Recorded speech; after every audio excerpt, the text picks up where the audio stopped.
આજના આપણે સૌ આપણા બાળકોના પરફોર્મન્સ માટે એકત્રિત થયા છીએ ત્યારે આ પ્રસંગે ઉપસ્થિત માનનીય શ્રી મુકુંદભાઈ, અશોકભાઈ, આનંદભાઈ, સૌ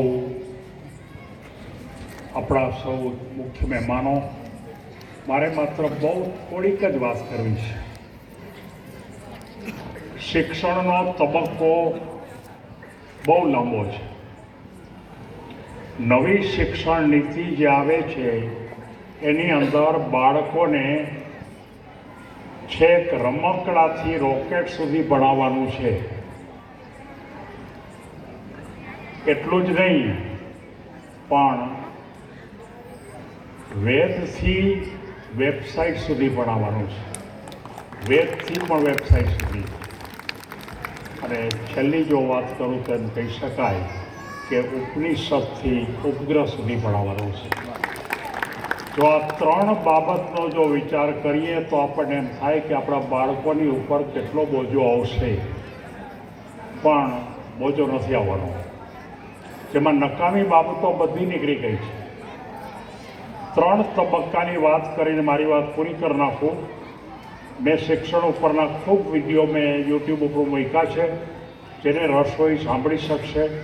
સૌથી પહેલી વાત મારે એમ કહેવી છે કે પ્રાથમિક તમારા જે ઘરનું વાતાવરણ છે, એટલે કે માતાની પાઠશાળામાં જો બાળક સરખું ભણ્યું નહીં તો આગળ ઉપર કોઈ દિવસ ભણી શકવાનું નથી.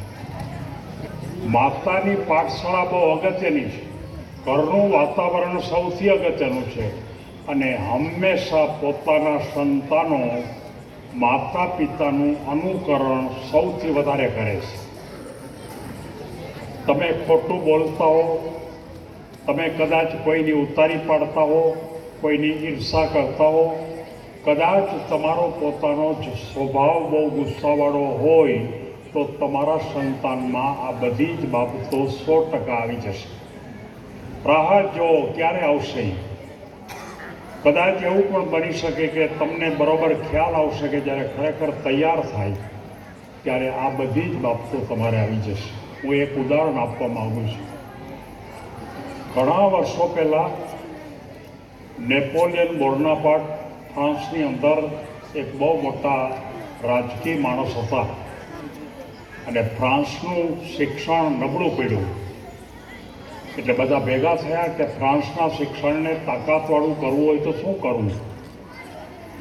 કોઈ એમ કીધું કે આમ કરો, કોઈ એમ કીધું આમ કરો. એક બેન બોલતા નહોતા. નેપોલિયને એમ કીધું કે બેન તમે કેમ બોલતા નથી? ત્યારે એ બેને એમ કીધું કે હું જે કહીશ તમે કરી નહીં શકો. એટલે કે પણ તમે કહો તો ખરા. તો કે ફ્રાન્સની અંદર માતાનું સ્ટાન્ડર્ડ બાળકોની સાથે કેવું હોવું જોઈએ એની તાલીમ મળી નથી. જો માતાને તૈયાર કરો અને માતાને પણ ભણાવવા માટે બોલાવો તો જ આપણા ફ્રાન્સની અંદર સારું બની શકશે. અને એ વખતે તરત જ નેપોલિયને માતા માટે દરેક સ્કૂલની અંદર દર મહિનાના છેલ્લા 2 દિવસ સુધી માતાએ ભણવા આવવું. આ વાત માત્ર કલ્પના નથી, આજે પણ ચાલે છે. દર મહિનાના 2 દિવસ માતા પિતાએ ભણવા આવવાનું. અને એમાં માતાએ તો ખાસ ભણવાનું, થેલો લઈને ભણવા આવવાનું. જે રીતે વિદ્યાર્થીઓ ભણે છે એ રીતે. એટલે કે પહેલી વાત એ છે કે આ એક ભૂમિકા. બીજી વાત કરવી મળે. હવે જો આપણને ખબર છે કે કેટલાક દેશોની અંદર શિક્ષણનું સ્તર બહુ મોટું છે અને શિક્ષણના સ્તરની અંદર કોઈ પણ માણસ ગુનેગાર બને, ચોરી કરે તો એમાં સૌથી પહેલું ન્યાયાધીશ પૂછે છે કે આ બાળક પ્રાથમિક શાળામાં કઈ સ્કૂલમાં ભણ્યું છે, અને એ પ્રાથમિક શાળાને પહેલાં દંડ કરો કે તમે આને તૈયાર કેમ ન કર્યા. નહીંતર ચોરી કરી શકે જ નહીં કોઈ દિવસ. એટલે બાળકને જે ચોરી કે નબળા બાબતો છે એની જે આખી ભૂમિકા છે એની જવાબદારી શાળાની છે. એનાથી એક સ્ટેપ આગળ કે કોઈ માત્ર જેને કહી શકાય કે માધ્યમિક શાળાની અંદર શિસ્તનું શિક્ષણ છે, એને શિસ્ત ખબર હોવી જોઈએ. અને તમે જોઈ શકશો કે જે ઘરની અંદર કોઈ પણ પતિ પત્નીના જ્યારે છૂટાછેડા થાય ત્યારે તમે જોઈ શકશો કે સૌથી પહેલાં પૂછે કે માધ્યમિક શાળામાં કઈ સ્કૂલમાં હતા. માધ્યમિક શાળામાં પતિ પત્નીને કઈ રીતે રહેવું જોઈએ કેમ શીખવાડ્યું નહીં, અને એટલા માટે માધ્યમિક શાળાને દંડ કરવામાં આવે. અને માત્ર 3 વખત જો દંડ થાય તો ખરેખર એ શાળાનું લાઇસન્સ પણ બંધ કરવામાં આવે. આ હું કલ્પના નથી કરતો, વિશ્વના ઘણા દેશોમાં છે, ઘણા દેશોમાં જવાનું થયું છે.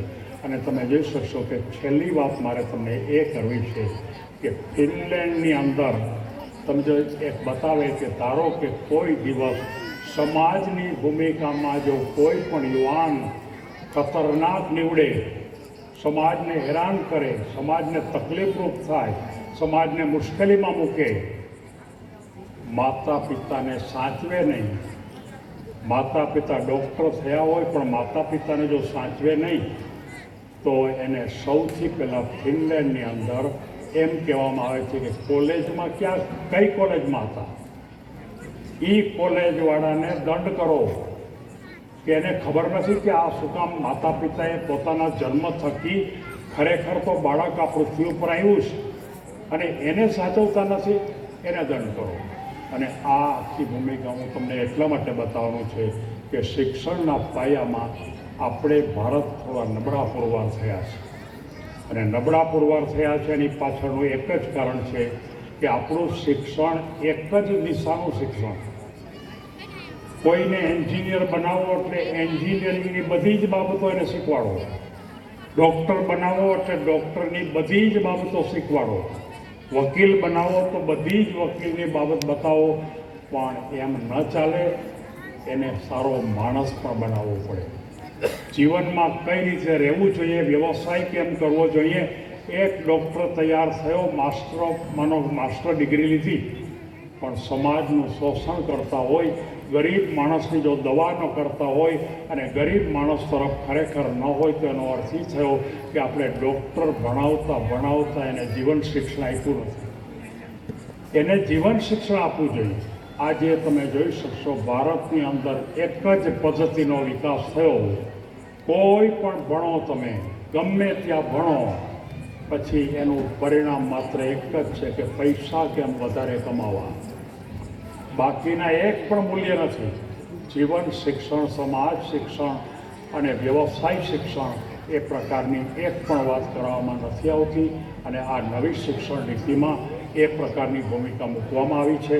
અને હવે પછી જે શિક્ષણ આવશે, અત્યારે તો માત્ર બાલવાટિકા આવ્યું, પણ તમે જોઈ શકશો કે 6ઠ્ઠા ધોરણમાં વિદ્યાર્થી આવશે એટલે એને વ્યવસાયની તાલીમ આપવામાં આવશે. કેમ વ્યવસાય કરવો. આજે ગ્રેજ્યુએટ થાય, બીકોમ થાય તો પણ એક પણ પાનું એવું નથી આવતું કે પ્રમાણિકપણે બિઝનેસ કેમ કરવો, પ્રમાણિકપણે. પણ તમે જુઓ કે 6ઠ્ઠા ધોરણથી બિઝનેસની શરૂઆત કરશે. કોલેજના પહેલા વર્ષમાં આવશે ત્યાંથી બિઝનેસ શરૂ કરવો, કંપની બનાવવી. અને કંપની બનાવી અને એક પત્તારે પોતે વિદ્યાર્થીઓ કોઈ વ્યવસાય કરે અને ગ્રેજ્યુએટ થઈને બહાર નીકળે ત્યારે એના બેંકના ખાતામાં ઓછામાં ઓછા 2-5 લાખ રૂપિયા હોવા જોઈએ. અત્યારે ગ્રેજ્યુએટ થયેલો કોઈ પણ વિદ્યાર્થી હોય તો એ પોતાના માતા પિતાના ખિસ્સા ખાલી કરે છે. કોલેજની ફી કેવી રીતે ભરે? કોલેજની ફીને બદલે વિદ્યાર્થીઓ કમાતા થાય એ દિશામાં કામ કરવું.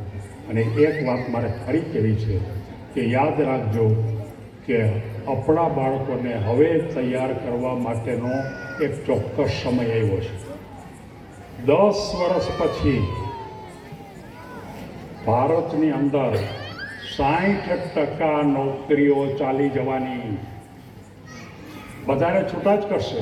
અમેરિકામાં એ પોઝિશન છે, અત્યારે યુરોપમાં એ જ પોઝિશન છે. નોકરીમાં હોય બહુ સારું, બહુ ઊંચું જ્ઞાન ધરાવતી વ્યક્તિને જ માત્ર નોકરીમાં રાખશે, બાકી બધું જ કમ્પ્યુટર અને ટેકનોલોજી દ્વારા થશે. અને જો ખરેખર વિચાર કરો કે આજથી 10 વર્ષ પછી આપણા બાળકો જે ભણે છે એ 10 વર્ષ પછીના ગાળામાં આવી જવાના, તો એનો અર્થ એ થયો કે બાળકોને નોકરી માટે ભણાવવાની જરૂરિયાત નથી. નોકરીને બદલે વ્યવસાય કરવા માટે એને કેવી રીતે કામ કરવું એ પ્રકારની તાલીમ આપવી પડશે. અને આ તાલીમ માત્ર શાળાએ આપવી પડશે. એટલે કે માતા પિતાએ જાગૃત થવું પડશે, શાળાએ પણ જાગૃત થવું પડશે. માત્ર આનંદ પ્રમોદ કરી અને માત્ર આપણે છૂટા પડી જઈએ એટલી વાત નહીં આવે. આપણા બાળકોને પરસેવે નીકળી જાય એટલું કામ કરાવવું પડશે. આપણને ખબર નથી કે ચીનની અંદર આપણે માની છીએ કે બહુ વધારે પડતું ઓલું છે, પણ ચીનનું શિક્ષણ બહુ સારું છે. આપણે કલ્પના પણ ન કરી શકીએ એટલી. અને ચીનની અંદર કોઈ પણ વિદ્યાર્થી માત્ર સ્કૂલથી 1.5 કિલોમીટર દૂર હોય તો જ ઘરે રહી શકે. 1.5 કિલોમીટરથી વધારે હોય એટલે સ્કૂલની અંદર જ જવું પડે. ત્યાં 12 કલાક સ્કૂલમાં ભણાવવામાં આવે છે. દિવસના જમવાનું પણ ત્યાં બધી રીતે. અને તમે વિચારી શકો કે આ આખી ભૂમિકા ઉપર છે, જેના ઉપરના મેં કેટલાય વિડીયો મૂક્યા છે. ત્યાંની શિક્ષણ પદ્ધતિ કેવી છે, જાપાનની શિક્ષણ પદ્ધતિ કેવી છે, આ ફિનલેન્ડની શિક્ષણ પદ્ધતિ કેવી છે.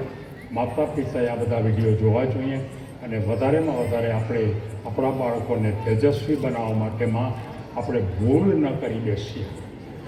ફરી એક વાત કરીને મારી વાત પૂરી કરું કે આપણા વિદ્યાર્થીના 90% માર્ક આવ્યા. જરાય ખુશી થવાની જરૂર નથી. માતા પિતા ઠેકડા મારશે કે મારા દીકરાના 90% માર્ક આવ્યા. માર્કનું શિક્ષણ માત્ર 3 વર્ષ પૂરતું જ છે. 3 વર્ષમાં માર્કનું શિક્ષણ જાય છે. માત્ર સ્કિલ, આવડત. તમને ખબર છે કેટલા અભણ માણસો છે છતાં વ્યવસાય સારો કરે છે, પૈસા સારા કમાય છે, પ્રમાણિકતા જ કમાય છે. સ્કિલ ડેવલપમેન્ટ, વિચારનું ડેવલપમેન્ટ. આખરે એક જ તાકાત આપણને કામ લાગશે કે આપણે આપણા બાળકોને ઉત્તમ વિચાર કરતા કરો.